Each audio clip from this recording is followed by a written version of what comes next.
Hey, everybody. Welcome to The Best Thing Ever, a podcast about understanding the stuff your friends like. We have an amazing episode today. It's episode 8 of Season 1. We're going to talk today about performing stand-up comedy. Is performing stand-up comedy the best thing ever? We're going to find out. Each week, one of us nominates a topic of something that could be the best thing ever. We give a presentation, a deep dive into the topic's history and its philosophy, and then we give it a little corporate review about its pros and cons, and then rank it on the master list, where it must compete with all the other best things ever.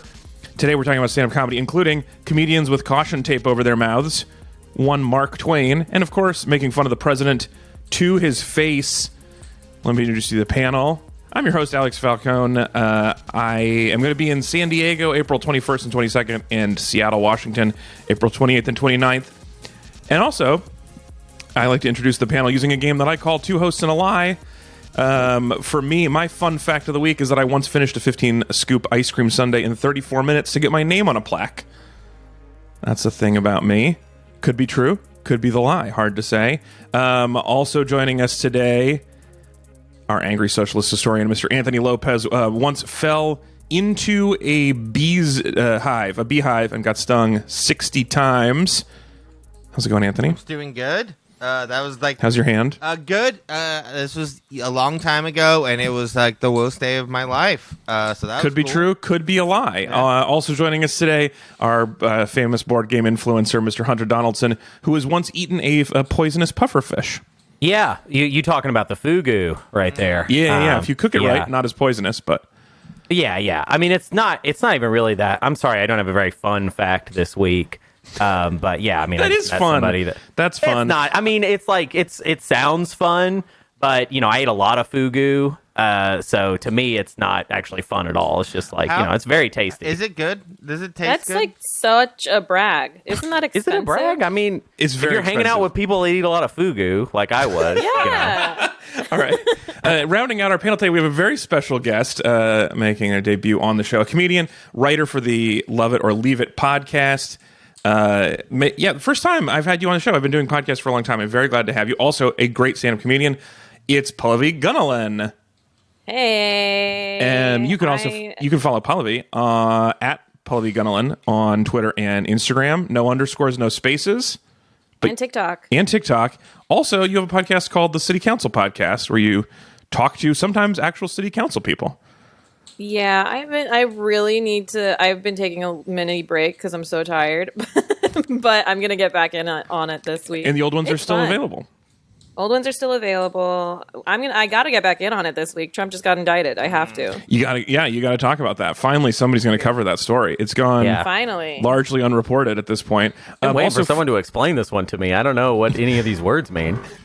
Okay, here's one thing I will say. All right, one, I don't want to be too controversial and too topical at the top of the show, but indicted is spelled wrong. Just in general? Yeah, you it's mean the ICT for ite. That's terrible. How do you want to spell it, Alex? Would you prefer like IGHT? Because that's also like a weird English thing. Look, IGHT is weird, but at least it does other. What other words do we like? We don't spell fiction. We don't say fictional. Speak for your goddamn self, okay? I think we can all agree we should spell it better. Should it start with an E? Should it be like indicted? Like that? I think that's true too. Do you know who else agrees with that? Who? Trump, who spelled it indicated. So that's true. yet another thing that Alex Falcone and Donald Trump have in common. Oh, also, fun fact about Pallavi, you once got your ass kicked by Haley Joel Osment at beer pong. And that one's real. Yeah, We're not doing Two Truths and a Lie with you. That one's just true. Very gracious. He was friends with my friend, and his friend and my friend lived together, and I went to a house party, and I was like, this house party's crazy. There's like these beautiful women in furs and these giant dogs, and that guy looks like Haley Joel Osment. And then my friend was like, that is Haley Joel Osment. And he fucking held down that beer pong table. He was really good. He did not want his little sister coming to those parties, though. When you lose at that, you just get drunk faster, right?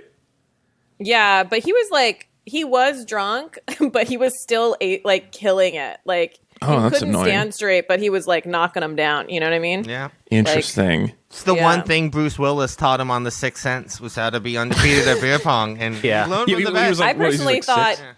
I thought the ghosts were guiding the Yeah. balls the whole time. So- Actually, this is also true. One of the dogs at the party was named Ghost, and I was like, "That's crazy." Oh, hell yeah. Could you see him? Yeah. Also, just Ezra can't be here this week. Ezra's off in paradise again with his family, hanging out in Hawaii. Although he did send a dispatch where he saw a jacaranda tree and also played Hearts with the Boys, which is the early version of playing Halo with the boys. Those are references for people who've been listening to the show all season. I like that you have all of our names and pictures up for they do really great notes for this podcast. And Ezra's is grayed out like he died. Yeah. Ezra's sorry he can't be here, but also if you want to see these great notes that I have for everybody, you can follow along on the Figma, which is linked in the show notes. But you don't have to. All right, let's get into the topic. We got a good one today. So today we were talking about stand-up comedy, and Anthony is going to walk us through. I have a question. Yeah. If you have this best thing ever master list, right? Yes. Yes. Do any of the other best things could they also possibly be on the worst thing ever? Because I think stand-up comedy can as well. yeah. I think it can, and Totally. I think Sure. yes. I mean, For sure. Okay. here's the thing. That's controversial. Hunter Yeah. always likes to bring up that on the playing Halo with the boys, I kind of did that concept dirty by Yes. insulting Yeah. it early on. So I thought Yes. I would. Well, you opened with no. You opened with it was completely unrelated. You were just like, so to begin this presentation, I want to mention that when boys get together, they're really stinky. No, They're stinky. And it's no. like, why would we rate Yes. No. boys stink No. as being very high on the best things ever list? No, I said. But I think these boy stink specific- does apply to stand-up comedy as well. Oh, So- yeah. Also relevant here. I can Absolutely. smell How about we this do room this, too. that one this way too? Exactly. But here's the thing. I was saying these specific rooms because I was in them was smelly. Yes. Is what I was saying. Okay. I was not saying. Are you saying Okay. you're smelly? Because that's what it sounds like right now. That's how he opened that You're like, presentation with because I was smelly. in these rooms, they were smelly. Yes. Yes. This So is I'm a bit of cry a for this is stinker. this is a cry for soap. That's what this is. Look, I've worked very hard on myself, but I can say in 2002, in a room eating Little Caesars and chugging Mountain Dew, already playing having Halo, breakdowns. I Yeah. was pretty fucking smelly. All right, I can Okay. admit Yeah. that. Okay. Me too. So let's please, Anthony, give us the deep dive into stand-up So, comedy. I thought, kind of like as we sort of talk about comedy, we should I should come out strong, talk about, sort of like the best the art form has to have, right? Yes. So Yeah, that is why I can see that. opened Yes. with, the greatest And that is photo.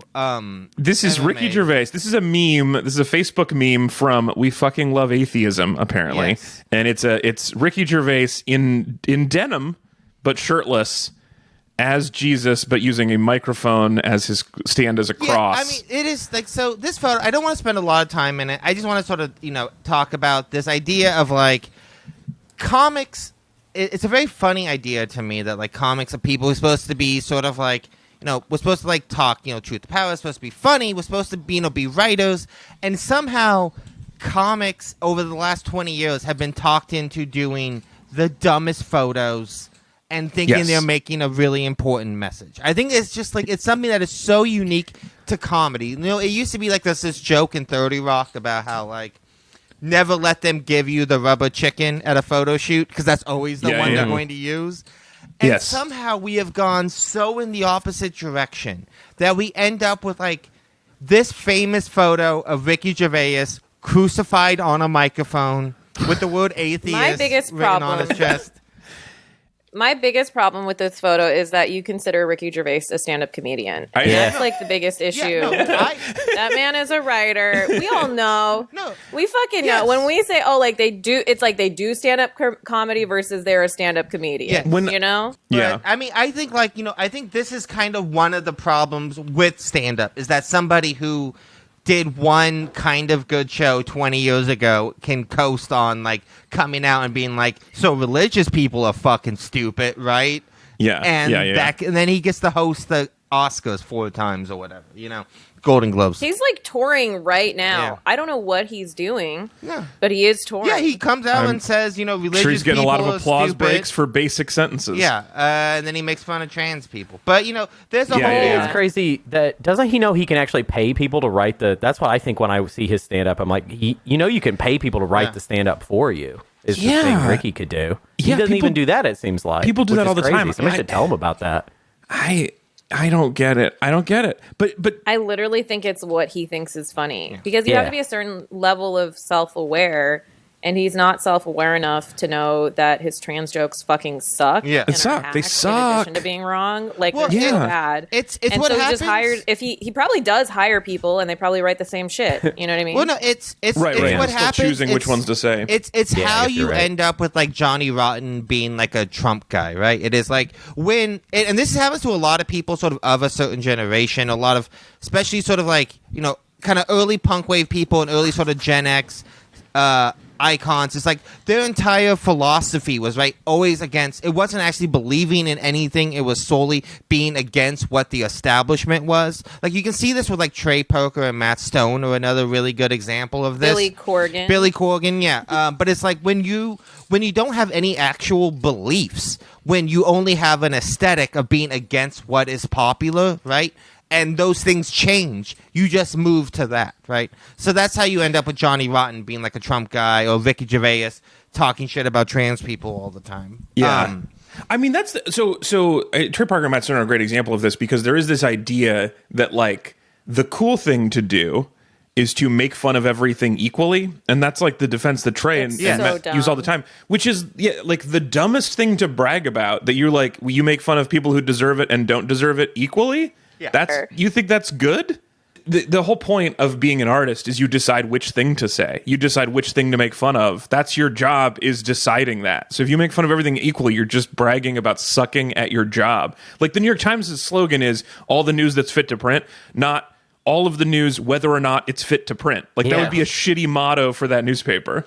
But, so that is, in a lot of ways, there's a lot of great stand-up comedy, but I also kind of want to acknowledge sort of the worst elements of it. You've just brought up a slideshow of 15 different album covers of comedy where they're using caution tape to cover their mouths. Yes. Damn, I gotta tell you, I don't think stand-up comedy has much of a chance when we get to the ranking portion of this particular episode. But I No, think it's because all four of us I do it. slowly put away my album where I have caution tape covering my Well, yeah, I mean, I got like this definition of like comedian as being like someone who is a truth teller who is dangerous, and it's like, no, a comedian is someone who's supposed to be funny.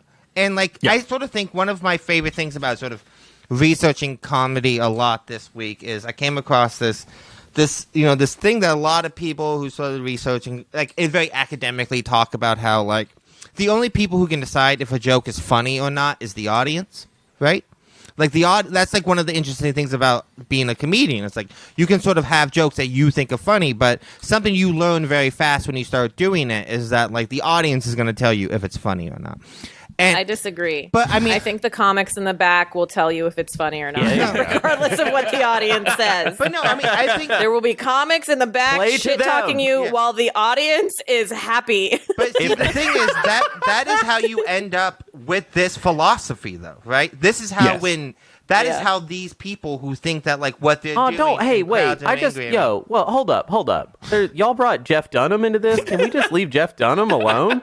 Okay. I just thought we should he's add- a nice Is it guy. because you share the same accent? Is that why? No, it's nothing like that. I've listened to his act. Okay. Uh-huh. I think the problem with Jeff Dunham is he fell in with a really rough crowd. Okay. If you listen to Jeff, he's fine. Wait, Hunter, sorry. So you're saying that you think Jeff Dunham is not racist? It's the people who he shares a stage with. It's Yeah. the puppets. The puppets are racist. Puppets. Well, if you watch the show, like Yeah. Jeff is a nice, family-friendly kind of guy. Yeah. Okay. This is like when people get on Sesame Street and they forget that there are people manning the Muppets. right. No, look. It's a very good point, Jeff Hunter. Dunham is living in a Goosebumps book, all right? All those puppets are alive. Yeah. He can't control it. all he's doing, what's happening. Yeah, he's keeping them from killing other witnessing people. You know, an intergenerational curse, and Yes. everyone's laughing. Yeah. It's like when comedians collapse on stage and no one goes to help them. Right, It's right. like that, but with puppets. With puppets. That's exactly what's Yeah. going on.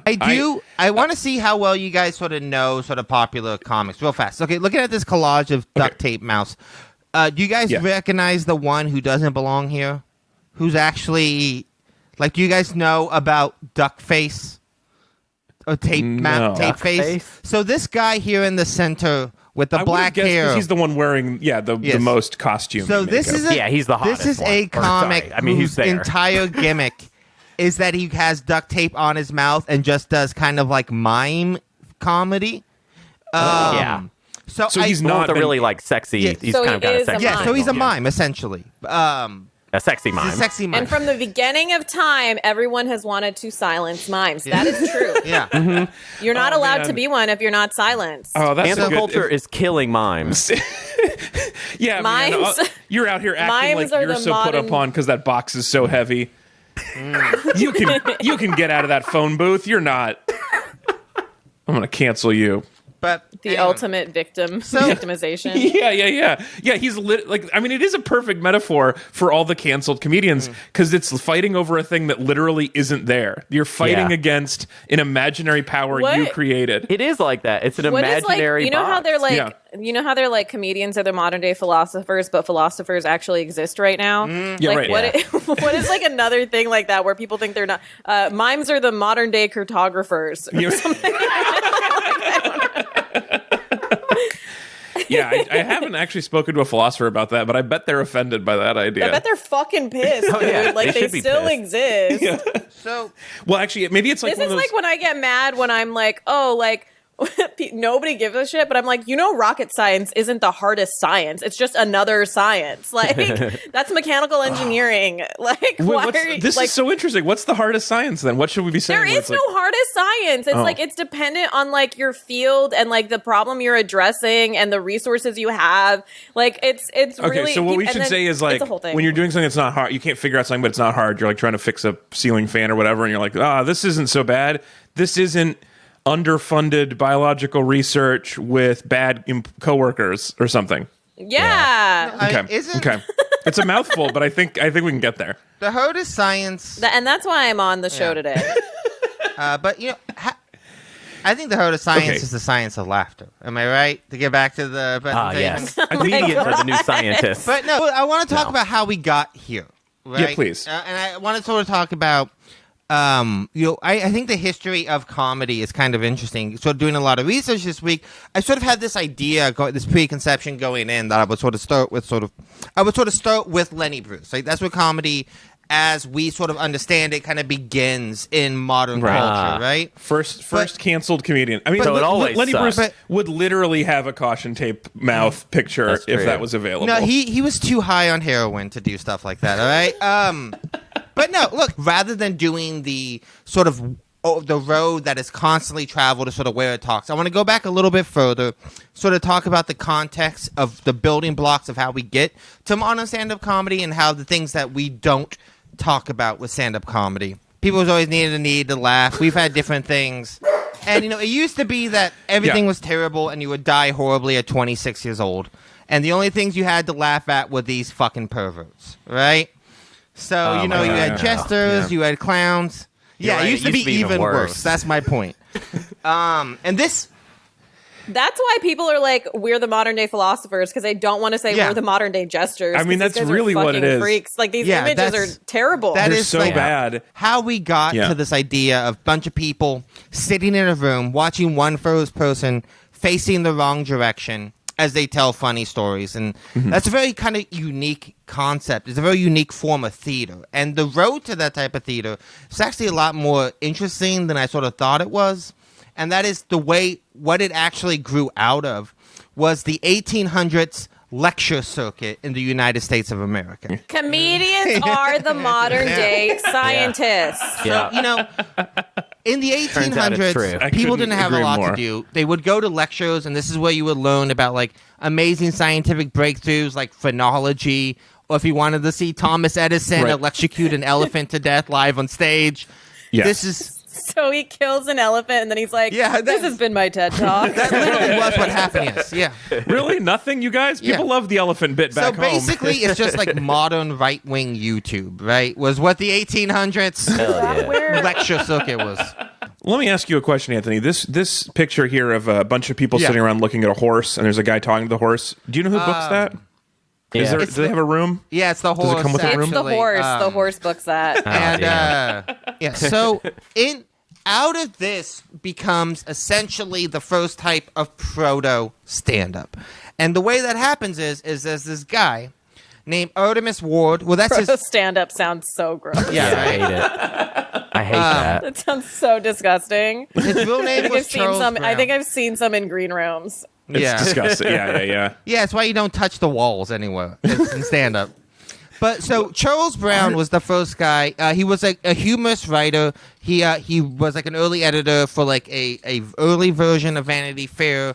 He wrote these humorous pieces under the name Artemis Ward, where he was essentially like he would purposely misspell words because that was comedy in the Hilarious. early 1800s, right? Yeah, that's funny. But he would write these funny pieces, and he would go out to places and he would see clowns doing his material, and it would like really annoy him. Oh man, And- I love when a 'cause- clown comes out and misspells words. Yeah, well, Wait, is this like when TikTokers steal tweets? Is that like he's just as well, mad? it was like when Can you comics imagine still a clown doing one of your tweets? That would be so much Yeah. more annoying than a TikToker. It's when comics steal jokes, right? I mean, comedy started because somebody stole a joke from someone else, and he got so upset about it, he decided to go and invent comedy, essentially. So Artemis Ward does something that's actually very funny. I think this is like, it's kind of weird that comedy has finally caught up or circled back around to what he did. So what he did was he booked himself on the lecture circuit with this lecture called Babe in the Woods. That's what it was going to be called. And what he did was he went out and essentially did a Tim Heidecker bit where he talked about everything else but the subject matter for an hour. He just went on weird random So you're saying tangents. Artemis Ward was an alt comic? Essentially, I literally yes. was thinking that. Yes. This is a bummer. This is a bummer to find out. Yeah. But so his whole bit was I was going to do this very like scientific presentation. He just never gets to it. He keeps almost getting to it, and then he will like swerve into some weird other subject, and he just did that for an hour. I'm going to be honest with you, Anthony. I think I would like that. Yeah. Yeah, I've, That would I've probably be definitely kinda done, funny. I've done that bit. I've absolutely done that bit. Yeah, we knew a guy who used to come out with a puppet and then never get around to addressing the puppet. Talking about the puppet, yeah. Yeah, Yeah. it's a good bit. I mean, Still funny.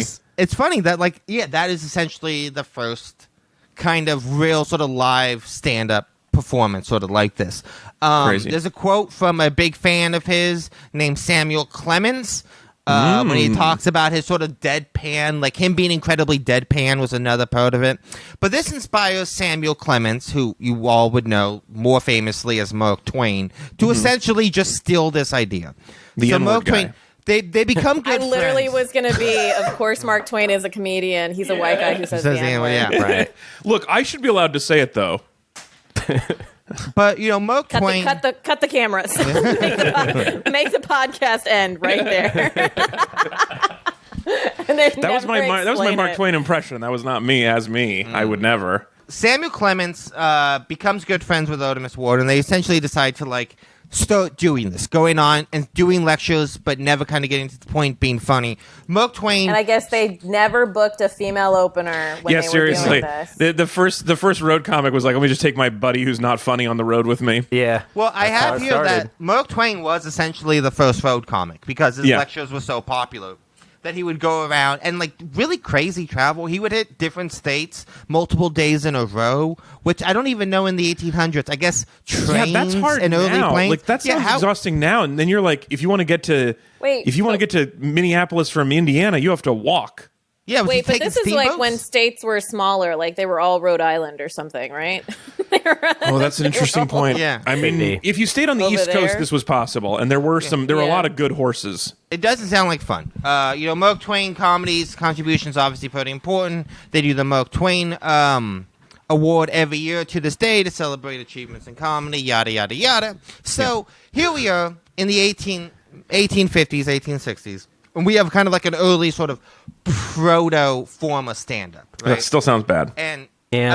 America liked it, but they had a few suggestions. They had a few notes that they wanted to give I'm sure they to were people all doing good this. notes. Well, yeah, Yeah, so I yeah. actually have some of those notes here from America to these early stand-ups. That feedback, like, could it be tighter and maybe a bit more racist? It's really not racist enough. Yeah. I'm laughing, but not hating. Could you possibly make it more racist? Oh, I see. And less political, more racist. So you're saying that Jeff Dunham is just part of a noble tradition. Yo, Jeff, why are Sorry, you going his after puppets. Jeff? Sorry, Yeah. Why are puppets. you making it about Jeff Dunham? He's just one man, all right? Jesus Christ. He's hanging out with that old One guy. man with many voices. With Many friends. racist friends. He just knows Yeah. people. So his friends, though, are part of the noble tradition of the first days of stand-up Yeah, comedy. his Could it friends be suck. less I'm not racist? defending More racist. any of the See, puppets that's- whose names I can't remember because they're so unimportant. Sort of the thing is like this sort of like racism in stand-up has always been built into it. It's something that I think the why where comedy starts where it does is that people don't want to, like everything in America, right? If you dig literally an inch under the surface, you're going to hit that racism pay dirt, right? Yeah. You're going to find a lot of it. What does that mean? How do they take kind of what they were doing and make it more racist? Well, minstrel shows. Minstrel shows is actually the definitive origin of comedy. A lot of people don't want to talk about that. It sucks, but it's true.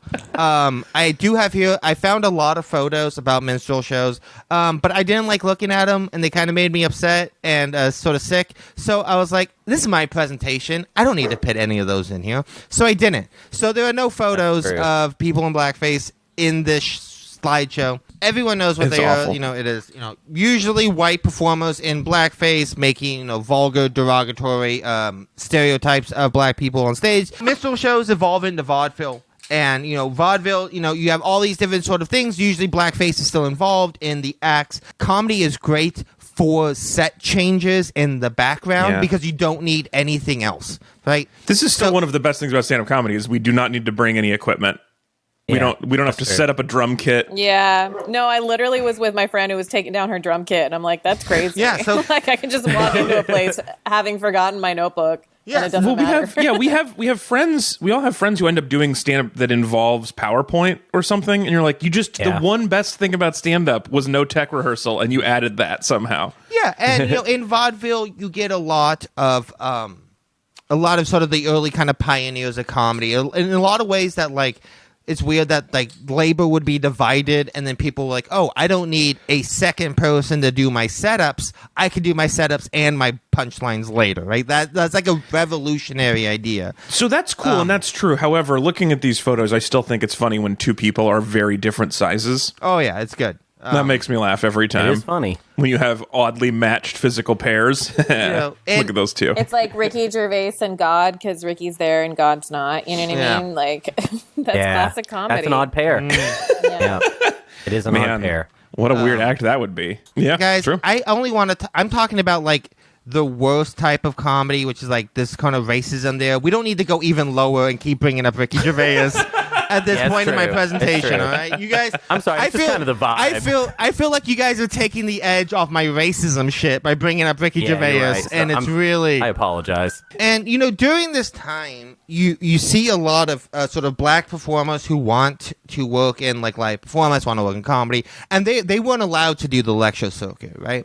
So what they had to do was they had to perform in blackface in minstrel shows and in vaudeville, right? So that was really the only way a lot of black performers could get stage time at that time.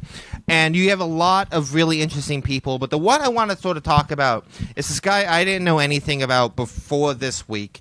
He's a really, really fascinating guy. There's not a whole lot on him. But this is sort of in all my research I've done. This is the actual kind of inventor of comedy, as stand-up comedy as we know it, is Charley Case. Charley Case was born October 27th, 1958 to November 26, 1916. He was a half black, half Irish performer. He was fairly light-skinned and able to pass in a lot of the drawings when they show what he actually looked like. They would often lighten up his skin. But he was not able to perform early on without blackface. He had to perform in So blackface. They lined his skin, which is what we call the inverse Ariana. And It's weird. It's like that's what they called it back then too. But Charley Case is a really interesting guy. He was early vaudeville performer. He had so many things that he kind of invented and pioneered, and even kind of like sort of the negative things about stand-up. He was very famous for being kind of neurotic and dark and edgy, and like that's where the stereotype of comedians being tortured, sad souls comes from. Is this guy? Interesting. He was that. He was. But it's like, if you're a light-skinned black man who's existing at that time, why wouldn't you be neurotic? You know what I mean? yeah. Oh, yeah. No If you're kidding. trying Yeah. to pass, like, of course. Yeah, exactly. Well, also, another interesting thing about Charlie is he's the first person to ever ask the people in the front row if they were dating. He invented that. He was the first person to ever give it up for your waitstaff. Yeah. He was the first person who said, what else? What else do I want to talk about? He was famous for like noodling. He had a piece of string he would take up with him like a handkerchief, and he would like kind of massage it in his fingers when he would get anxious during his sets. Interesting.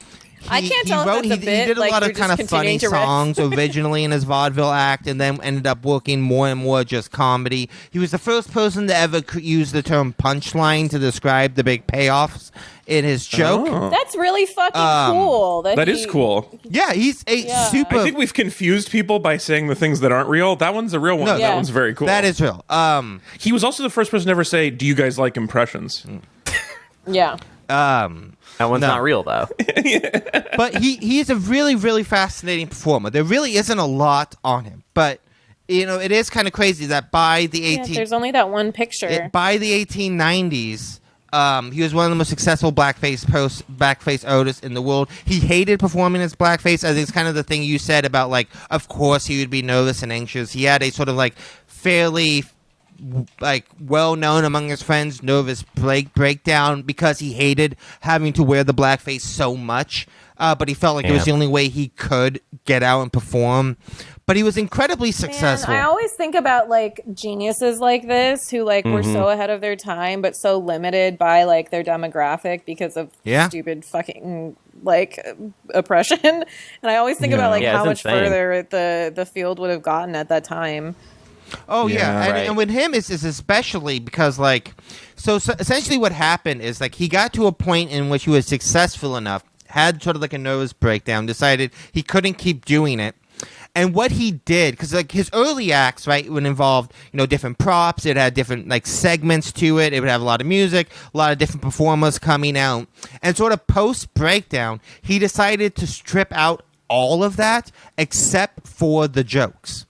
Right, and that is the moment when he like literally invented stand-up comedy as we know it today. Right, I love that this is a reverse Carrot Top. That's so interesting. Yeah, that's funny. It is really funny that they, when you find sort of like news stories talking about this kind of like later stand-up he did, they didn't know what to call it. They would just call it like the purest monologuist of the vaudeville era because the term stand-up wouldn't be invented for another 10 years. Right. So they didn't know what to call him. They literally just called it, like his show, Charley Case talks about his father. That's how they published it, because most of his routines were about his dad. That needs to be the name of comedy now. Yeah, exactly. Just Totally. comedians talk about their father instead of stand-up because that's what it is. We're doing an Daddy open talk issues. about your father at the bar. Yeah. Anyone can come up and talk about their dad. Yeah. It's kind of a bucket situation, though. But yeah, You we have only too get many people 3 wanting to talk about their minutes. dads, so you have to get drawn Your out. own Okay. father is going to light you and tell you when you have to get off the stage. and sometimes he lights early, okay? But Yeah. yeah, he is just a fascinating person who is so important to the history of stand-up, and it's just not talked about. So it looks like there is 1 or 2 actual jokes. audio recordings of Yes, him and on this- Victrola, including one joke called "How Mother Made the Soup." I want to hear it. Okay, I want to see if I can make this work. Let's try this. Let me try something here. I'm so excited. One of the most popular girls in town. I'll tell you how popular she was. We used to go to parties, and we used to play games there. And one of the games we used to play, the way we play it, we'd blindfold one of the girls, then she'd go around amongst the boys and put her hand on one of them, and if she guessed who he was, he either had to kiss her or else give her $1. Mary come away from there with $35 or $40. Now, Mother was one of these women. You know, everybody liked her because she had everything so neat and clean around the house. Why, you could actually eat right off the floor. In fact, we used to do it. And, you know, Mother was one of these women. I remember she was all the time getting recipes out of the newspapers, how to cook things. I remember one time Mother found a recipe in the newspaper directing how to make farmer's soup. And Mother went at this soup, and it took her about a half a day to make it. And when she had it made, she put it on the table, and I didn't like the smell of it, so I didn't eat any of it. But Hank, my brother, ate some of his, and it made him sick. Well, Father saw it couldn't be very good from the way Hank acted, but he made up his mind that he'd try it and get it over with as soon as he could. So he closed his eyes and drank a big bowl full of it, and he fell over on the floor in a fit. I took Mother in the other room, and I says, Mother, I guess you poisoned him. And she said, no, I haven't. She says, that's soup. She says, I made it just according to the directions from the newspaper. And I looked in the paper, and I said, I can't find where it says soup. There it is, right there in front of your face and eyes. S-O-A-P, soup.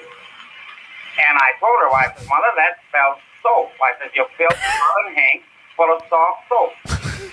Well, you know, Hank ran all the way to the doctor's, and by the time he got there, from running and one thing another, why, the poor fellow was so full of suds, he couldn't speak. Well, while I was talking with Mother, every once in a while I could hear the baby in the other room. She'd begin to laugh and clap her hands. And I went in there to see what was making the baby laugh. And Father lay there on the floor on his back coughing. And every time he coughed, he'd blow a soap bubble. Okay, here's what I love about That's this. just funny. Yeah. That's funny. That was good. Yeah. I also This love- story literally depends on a misspelling. Anthony, Yeah. your Yeah. early That's- I guess version you're of right, comedy yeah. paid off. Yeah. Well, So Also, I love that, like, with every male comedian's joke, it starts with a sexual assault, you know, at the beginning. It did have yeah. a really weird. Yeah, that was so you completely blindfold the unnecessary. girl, she touches you, and then you have to kiss her or give her $1. I don't understand the rules of this that's game. common. How do you win this made- game? It sounded like she made Since when is that $35-40. illegal? You know, like, since when can't you do that anymore? You can't just blindfold a girl and make her touch you anymore? Like, what's happened to the world? What a weird game. well, I want to know, it's like, But the joke was funny. Yeah, which- Just solid Like, story. He Solid also story. he also had like a rabies joke in there. You Yeah. know, he had Yeah, like it was a rabies thing. Also, Yeah. a classic like early like Warner Brothers cartoon where someone hiccups and a soap bubble comes out of their Yeah, I mouth. love that. That's Yeah, the best. It's great. must have been weird too. Like that, must have gone into like a 1909 recording booth and just done that with like no audience or anyone in front of him, right? Like that's Totally. Right. Yeah, I didn't actually get a chance to That's- read the history of that recording. There's like I'm 3 gonna- recordings in the Library of Congress of him. I'm gonna take this and I'm gonna edit it for TikTok and just put in a laugh reel that's like Yeah. completely Yeah. like Oh, that'll do numbers. mismatched. Oh, yeah, Mismatched you could do the joke. thing that you could do the TikTok lip sync joke where you play his joke and then you Yes. do the act out as if you're telling the joke. I put on makeup. yeah. so. Not too much. I'm like, so story time. By Charley Case's death, kind of all of the foundational building blocks of stand-up were built, right? Were kind of there. So that kills vaudeville. Yeah. Film kills vaudeville completely, right? Laying the groundwork for Ricky Gervais to slide in. I swear to God, Alex, stop saying his name. Anyway, You started this. You put him You on started there. it. Yeah. You could have started with anybody. that's true. But the next comic I need to talk about is the first truly famous comic, Will Rogers. He's a born in and a member of the Cherokee Nation and Indian Nation, which is now Oklahoma. For a long time, he was called Oklahoma's most famous son, even though when he was born, it wasn't Oklahoma at the time. He was the first person to ever roast a president to their face. And his rise and his style. Yeah, but what he said about polio was very ableist. Okay, that was not okay. Yeah, it doesn't hold. None of it Yeah. holds up, No. obviously. No, I'm kidding. I I mean, at the time he got canceled for it. Yeah. His second special is him. They don't have caution tape yet, so he's just like Yeah. holding a piece of cloth that he's written caution on across his face. But Will Rogers' rise was in parallel with the kind of the final piece of the stand-up puzzle, which I never really thought about. Like, obviously, I was aware of how important these are for stand-up, but I never thought about how the invention of this changed the form so drastically. And what that is, The stool. the microphone. Oh, The that was microphone and close. the PA. Oh, So, and then think about this. Like, I have obviously, we sort of take this for granted, but think about the difference between like a stage actor and a movie actor, right? And the way that stand-up is a theatrical performance that works under the rules of sort of movie acting more than theatrical acting, right? You are Right, 'cause quieter. you're not projecting the back of the room. Exactly. And like stand-up before the microphone or any kind of comedy before the microphone, you would have to have done that. It would have been about projection. It would have been about saying stuff really loud because you're trying to get to anyone in the cheap seats. This was the divide where now comedians didn't have to be annoying musical theater kids anymore. Like Right. they, Yeah. could, Right, yeah. they didn't have Yeah. to project. They could You be could just fucking whisper. losers. You know what I mean? Also, right Now after the you invented the losers are microphone, bags. they had to invent a stand for the microphone to be on, and then they figured out you could pretend that was your dick. yeah. And that's time. where stand up came from. That was the last missing piece. All right, we're going to Yeah, do I a know that quick either. ad break, and then we're going to dissect stand-up comedy a little bit more personally.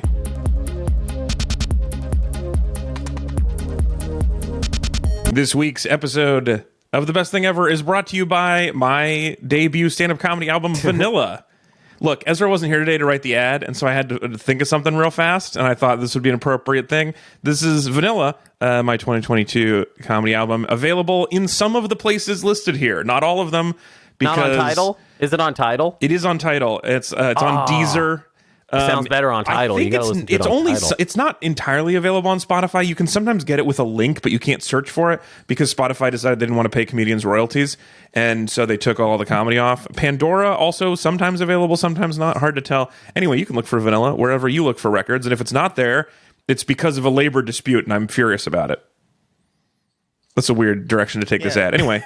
You can also find it on my website, alexfalcone.ninja. This is my comedy album. I made an album last year, and I'm very proud of it. Workers are trying to get their fair Fuck share yeah. from the laborers, right?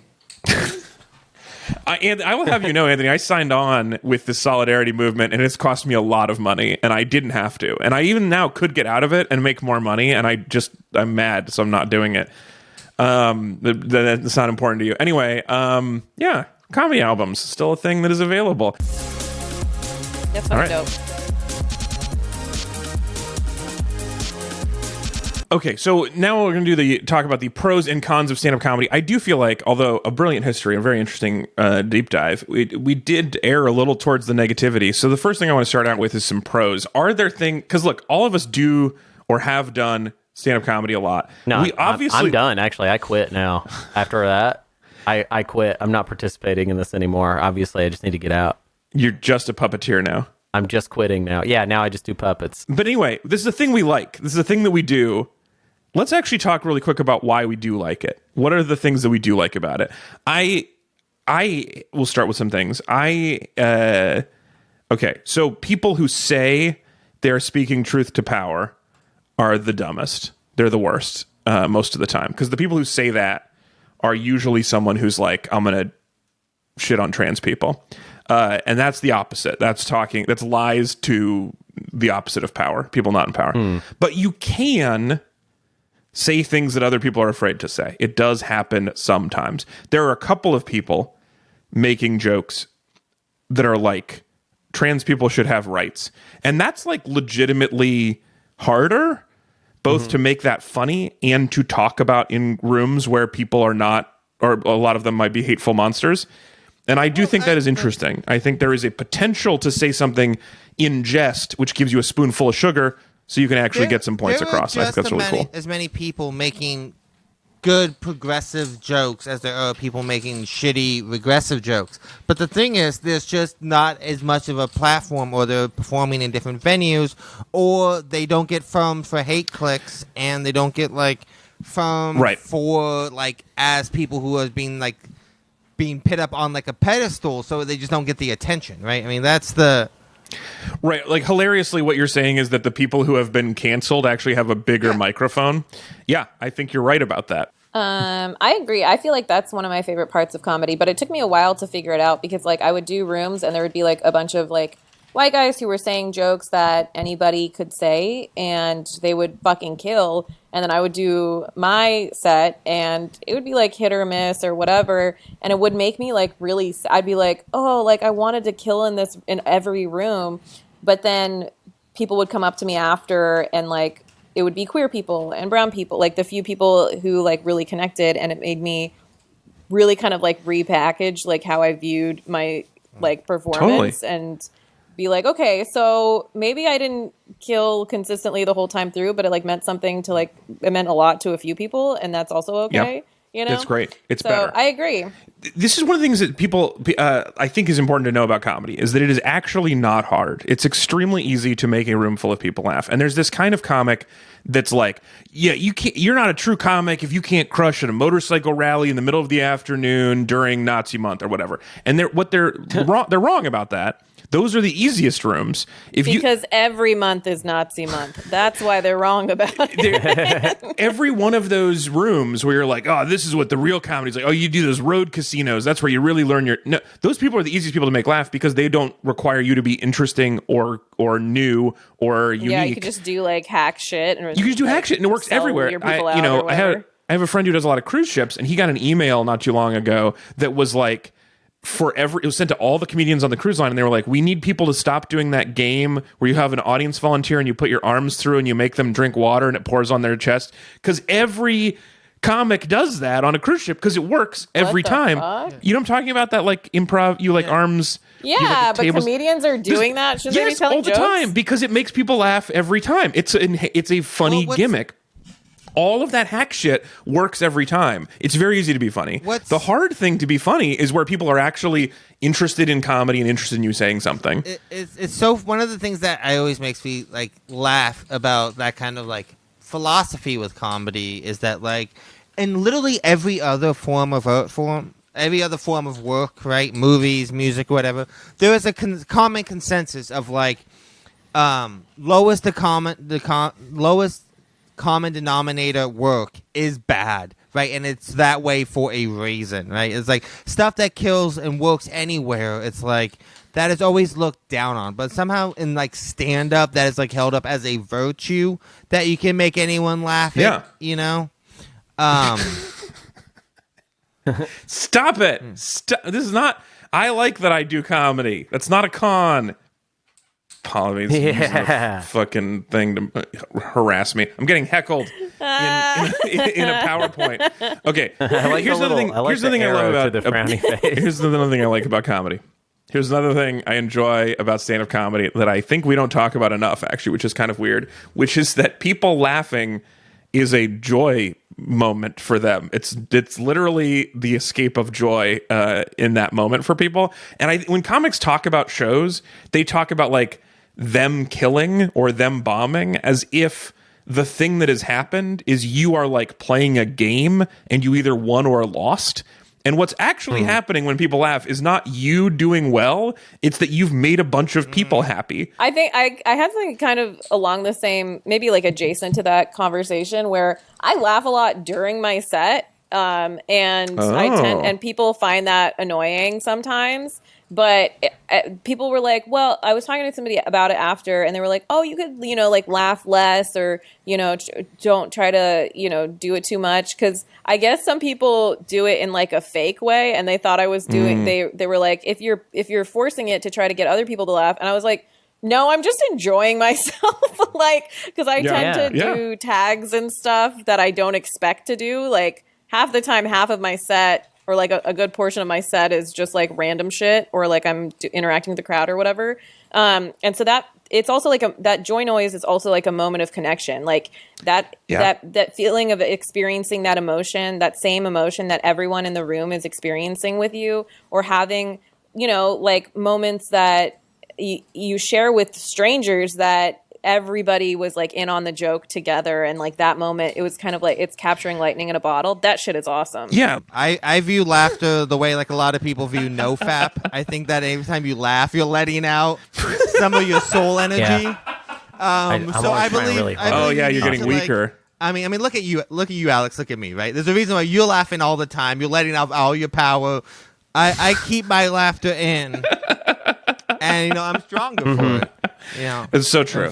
It's I so like to true. sit right up front, and I'm just like, Yeah. just lock it Yeah, down. you don't like, like to laugh. no way. I want to say another Yeah. pro. Yeah.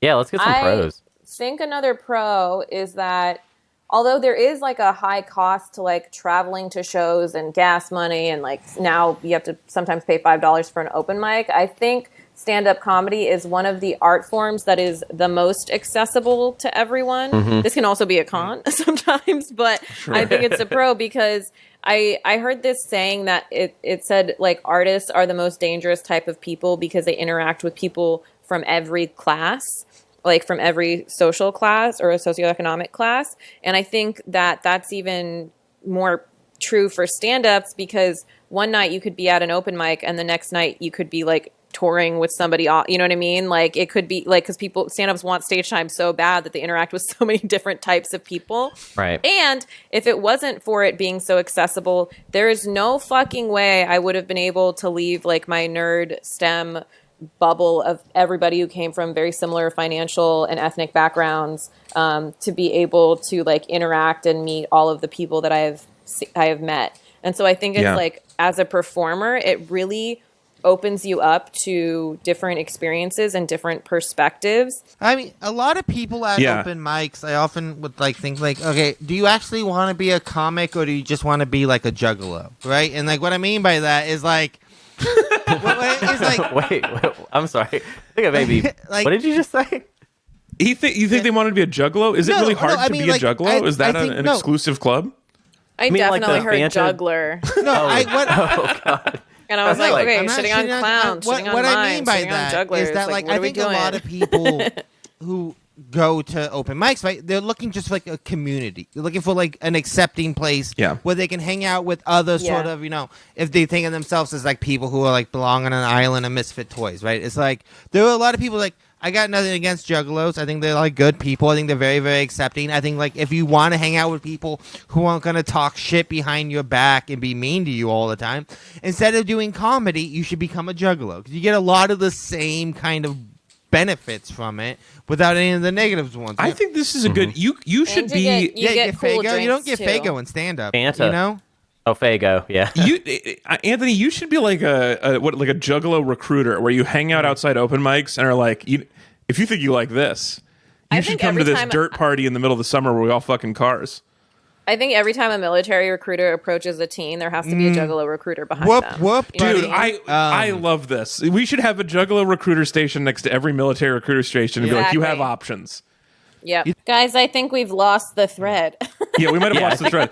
This is we may good, and have. I would love to keep talking about this for another hour, but I am. I think we need to start moving on. So I think that's going to be our pros and cons list. This has been we've done comedy so dirty, but I think we still like it inside. So it's interesting, or we're all just so conflicted about it because we're all so deep inside it. I think the pros are like a lot deeper and like have to do with like internal emotions and connections. And Yeah. I think the cons are like bullshit admin stuff, you know? Yeah. That's Which a good every point. I job think that is has. true. Yeah. I think that is totally true. That reminds me, we should also just add on here that like, I like funny stuff. Funny stuff. Funny stuff's great. I like people who we are funny. forgot I to like talk things about that are the funny funny. stuff. It's one of the best things. All right, Yep. let's find out though if it is the best thing ever. Let's rank it on the master list.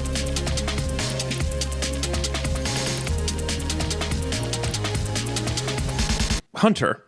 Ezra's not here today. Normally this would be his job. So I'm going to ask you, will you please read for everybody at home the current standings? What is the master list? Number 1 with a bullet. Warm beverages, hot water, and others. Number 2, My Neighbor Totoro. Number 3, professional wrestling. Number 4, trees. Number 5, fresh bread. Number 6, cat videos. And number 7, playing Halo with the boys, aka Halo, aka Boy Stink. Stinky boy time. Pallavi, your How are face is trees phenomenal. So low, like literally, God made those. Like I don't understand. Look, God made Everything what? else is like trees. Everything else is dig. like man-made, but like trees are like this is like that Yo. bit where people have like where they go on Yelp and somebody like rates the Grand Canyon low, and you're like, how? It's nature. Yeah, so I don't know, but think- God made wrestling Yeah. too. Okay. That's what That's I heard. true. So first That's of all, true. a couple of things about that, probably, since you're seeing this list for the first time. One, I do think we all enjoyed the joke of saying pro wrestling is better than trees. That was fun, and I think that helped And the it, like, joy of putting it there. legitimately is. Number two, Okay, you've never seen it. You've never seen an Ent do a SmackDown, but okay. no, dude, oh shit, dude, you bring Treebeard into a wrestling match? I'd like that a lot. Whoa. Surely Ents are separate from trees, right? I mean, come on. Oh That's my not a type of God. tree. Are you like a I don't see leaves type of person? Are you serious right now? There are some slight differences, right? Okay, okay. Another thing I Wow, think you should know, okay. Pavi. Here's the thing about trees: is that everybody likes trees, but they're so good and they're so part of the world that we don't see them the same it's way. The they argument don't I bring. made of like the difference between best thing ever and like most thing ever. The like trees, there's a lot of them, and we need. That can be the same thing. I'm like shocked that Alex, a plant daddy, would do this. No. I look. To This, his here's the other thing. children. I should clarify something then, Pavi. We have to agree as a group where it goes, Yeah. and there's So you politics fucking involved. stinky boys. So put the it stinky wasn't lower boys in the here. pulled my list. tree. You I can't wanted blame me. trees I to be wasn't number here. one. I wanted so badly for trees to be number one. But sometimes you just can't argue forever. It does get kind of weird. So now knowing that we have this list, where do we put stand-up comedy on here? Where does performing stand-up comedy fit on I this think, list? like, if the list is there, then you have to decide if stand-up comedy is better or worse than pro wrestling. I think that's like the litmus test right now, because everything else, like, we'll have to discuss. But like, do you think it's better or worse than pro I wrestling? would make it such a good point question. that you can do stand up in pro wrestling. They haven't invented the technology to do That's pro what I'm wrestling saying. in Yeah. stand up. So then it has to be worse. But also, a lot of former wrestlers do stand-up comedy. And some. So that also makes it worse. and So a stand-up surprising amount comedy. of former comics do pro wrestling. Yeah. So there's a lot of crossover. Look, I obviously stand-up comedy is better than pro wrestling, and we don't need to make this Yeah, like a Alex. weird thing. How dare you the Yeah. week of WrestleMania in Los Yeah. Angeles? Why would you do that? Why would you on wait. this, the holiest of weeks? Paul, I thought you were on my side with the trees thing. I'm literally just thinking about all of the Instagram stories I saw of my friends at WrestleMania, and I'm like, I should have been there. It was Like, a I shocking should've number of fucking people care gone. about this that I didn't realize cared about. But about it looks like Coachella for like I don't know, for flying through the air and landing on shit. You know what I mean? Like, it looked so fun. Also, our discussion on stand-up comedy has been so conflicted as compared to professional wrestling, which was like, And we sure, learned a lot of stuff. Well, okay. No but, one wants to think that Stone Cold Steve Austin is a domestic abuser in real life, which he is. Look it up on Wikipedia. But, there's also that in stand-up, and also they have storylines, and they get to interact with each other, and they're And- physical True. in like a way that's not just the thing sexual about Pro harassment. wrestling with stand up is like, pro wrestling looks like, one guy or one woman is picking someone up and just slamming them down, but they're working together to create something beautiful, right? It's choreography. Don't laugh at that, Alex. It is like choreography. It is like It is fight There is a choreography. beautiful collaborative effort. Do you really think? Do you think a stand-up would ever let another stand-up get a bigger laugh? What? I mean, what about the Yeah. what about the Sklar brothers? No. They work together. Sometimes one of them Alex, gets a That is bigger laugh one together. stand-up to That's me. one. That is one That's Let me comedian one. put to this me. in a language that you would understand after my pro wrestling lecture. What? Sklar Brothers is you- like Ruby's Tuesday. Would you ever see a wrestler pitting over another wrestler? You know what I mean? Is a comic ever going to do a job do. for another comic? No. I mean, yes, I hang out with mostly good people who support each other and are funny and help each other.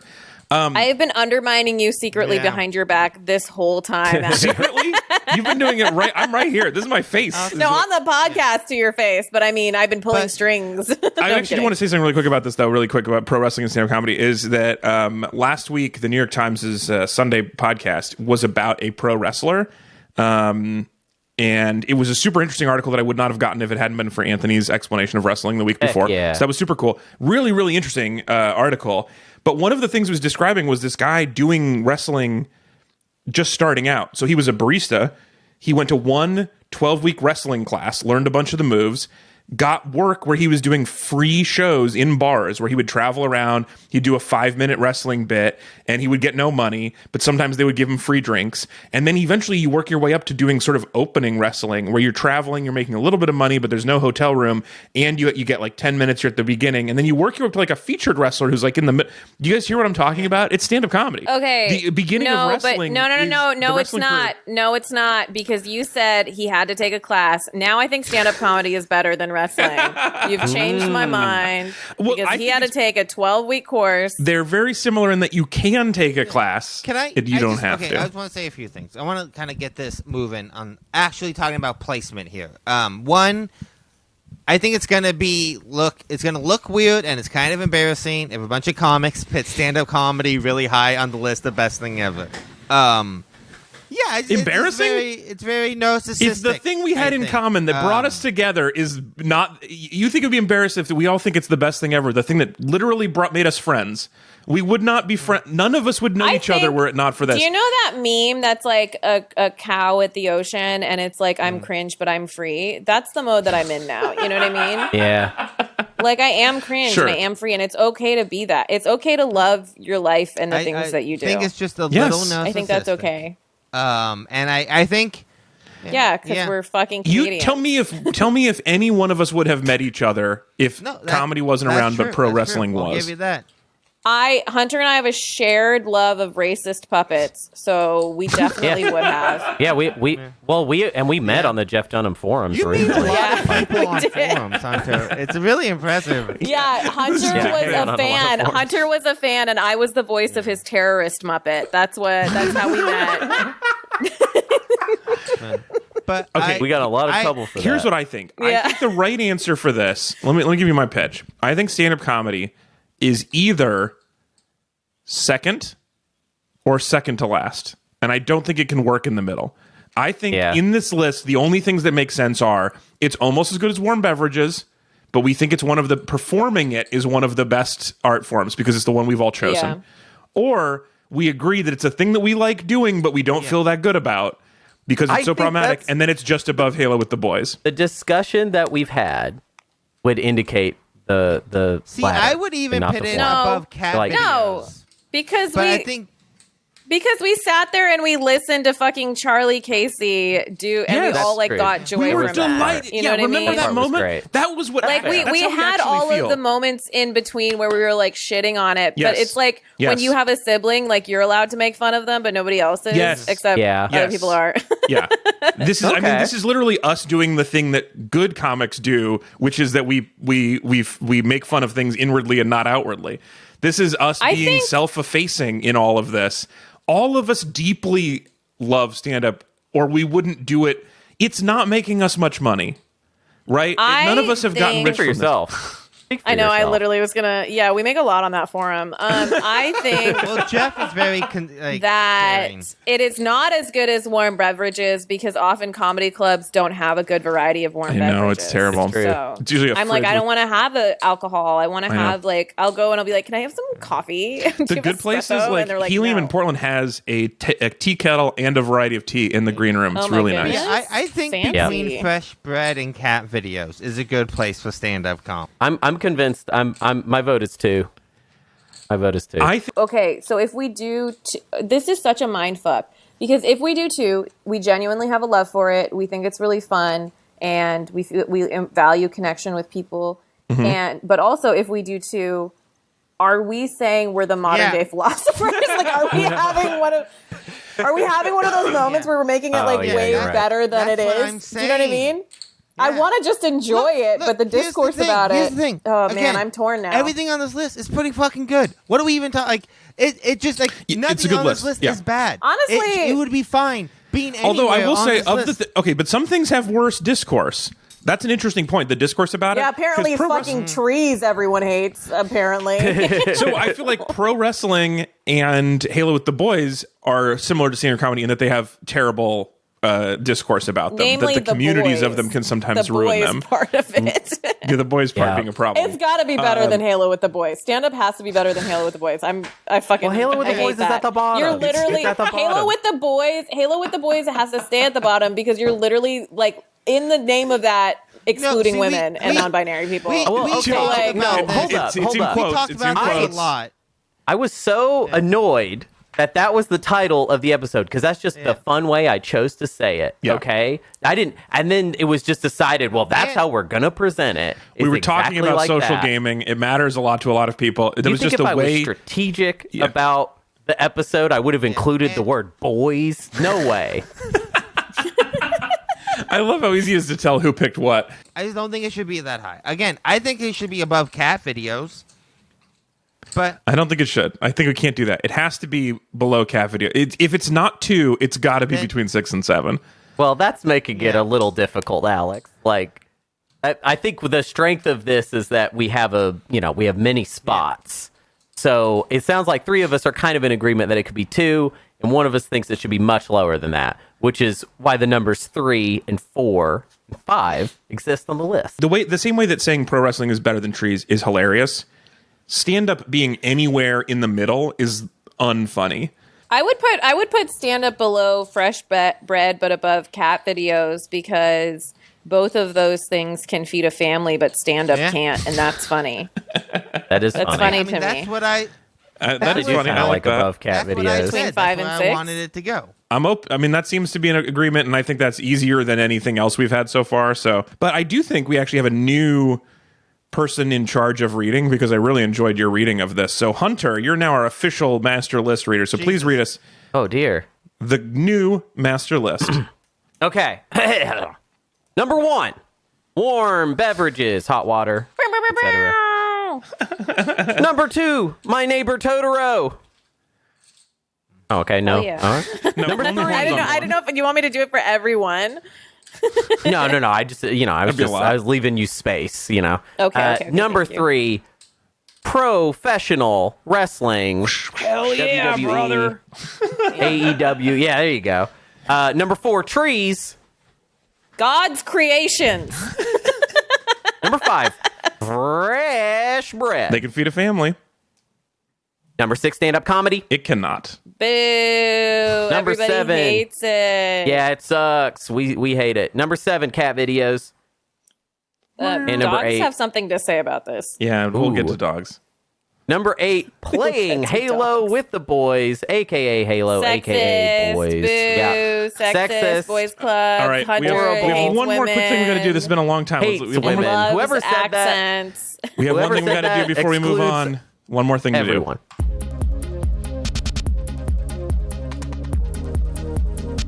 All right, we have a couple of quick mailbag options I want to read. First, we got a letter from Hannah about our trees episode. Hannah says, big fan of trees, but I felt the need to inform you about a very beautiful but also terrible tree in Ohio. The calorie pear tree, which I have shown you on this figment, is very pretty in bloom. So you're like, okay, cool, what's the problem? Well, number 1, they're insanely invasive and now banned in Ohio. And number 2, their flowers make everything smell like cum. I literally was going to talk about the jizz trees. They're in California. They were around my undergrad campus. They're Yeah. jizz trees. Everybody's like, oh, yeah, those are the jizz trees. It smells like jizz. And I'm like, I feel like these are just men who jizzed in their pants who are lying to us about it. But there's the jizz tree. I'm surprised too. I'm Can surprised confirm. that so many people know the scent of cum by that way, but apparently they do. According How is to that Hannah, surprising? it's deeply unfortunate we because it makes knew- the whole city. Oh, so we can smell know like the it scent just of a got woman, laid. but not the scent of a man? Is that what you're saying? Hooah! Cum tree. Also, Hannah adds, I'm me, and so I can't help myself. By the way, Hannah's our librarian correspondent. If you want an ultimate book for tree lovers, I recommend The Overstory by Richard Powers. So thank you, Hannah, for bringing up the cum tree, which didn't make our best thing ever list. Can't imagine why, but we appreciate the recommendation of The Overstory. And one more comment about trees from J number 1, who says, I think trees deserved better. Yeah, I think everyone but Anthony thinks that. I'm a huge fan of the oxygen they provide, and I'm sure the pro wrestlers of the world would agree. Also overlooked pro tree benefits: tire swings, paper, Abraham Lincoln and his toy logs, leaf colors, especially in the fall, and Charlie Brown's Christmas tree. Good points, Jay. All solid trees that are getting put behind professional wrestling. Yeah, 'cause it's better. Yep. For some reason. There's not fucking rocket science here, which isn't even that hard of a science, I hear. But God damn it. It's not basic biology that is underfunded. All right. And then also, I just want to say, next week, coming up next, we're going to be talking about romance novels for real. I know we said that last time, and then we moved the stand-up episode because Ezra had to go on vacation. And anyway, we had to make schedules work. But next week, we're talking about romance novels. Are romance novels the best thing ever? We will find out with one of our favorite people and a romance novel author. And it's coming up next week. Look forward to that. All right. Let's get going. If you want to add some mail to the mailbag, you can always send us an email, mail@bestthingeverpodcast.com. Sorry, the music cut out and freaked me out. That's why I pressed the wrong button. Here we go. If you want to send us mail, go to mail@bestthingeverpodcast.com. You can also, please, we would love it if you'd leave us an honest 5-star review on Apple Podcasts. We really need it. Honest 5-star reviews really help us out. Please do that for us. You can also watch the show every week on YouTube at Alex Falcone, and you can follow us on Insta and Twitter at BTE Pod. The music for our show is provided by @Metrix. I've been saying Mitrix. It's actually pronounced Metrix. The problem is it sounds like meat, but it's pronounced like mit, so a little bit confusing. But @Metrix on Instagram for more music by them. Also, our logo is by Tom Typography. The producers of the show, people who donate to the show to keep us going through our Patreon campaign, are the Duke of Jill, the Best Assistant Regional Manager Sean, and Claire TBD. If you donate at a lower level, you might get some merch. If you donate at a higher level, you'll become a producer and get your name mentioned every week on the show with a job title that we pick for you, and you have no control of it. My name is Alex Falcone. You can follow me on TikTok at Alex_Falcone until it gets banned. Ezra will be back next week. Anthony, thanks for hanging out with me. Also, Hunter, you can find more about Hunter if you like Hunter. If you want to hear more of Hunter's opinions about things and ranking of things, you can listen to Old Gamers Almanac, where he plays old video games and ranks them on a list. We stole the bit from you. Yeah, you stole my show. Damn it. Also, you can find Pallavi Ganalan. I pronounced it a while ago, and I forgot to practice again while we were talking. But at your name is on Twitter and Instagram. Pallavi Ganalan. Pallavi Ganalan. Pallavi. I can't get the A sound to be between the two sounds. It's between two sounds my mouth wants to make. And yeah. Also, gonna be getting back on City Council podcast. That'll be back soon with new episodes, maybe. Maybe. Probably, yeah. Also, we can watch you do some stand-up clips and see you around. You're performing a lot in Los Angeles currently and occasionally touring as well. Alex and I are planning a tour in the Bay Area. We're going to do some stand-up in the Bay Area. We'll let you know when we have that date locked in. It's going to be really exciting. Very different versions of stand-up, and your dogs are going to be so sad that you're gone. Thanks for doing the show. I really appreciate it, Pallavi. Thanks for having me. All right, I love your dogs. All right. You guys wanted him to bark. We love it. Everyone at home is happy to hear your dogs. All right, we'll talk to everybody next week about romance novels. Bye. Bye. Bye.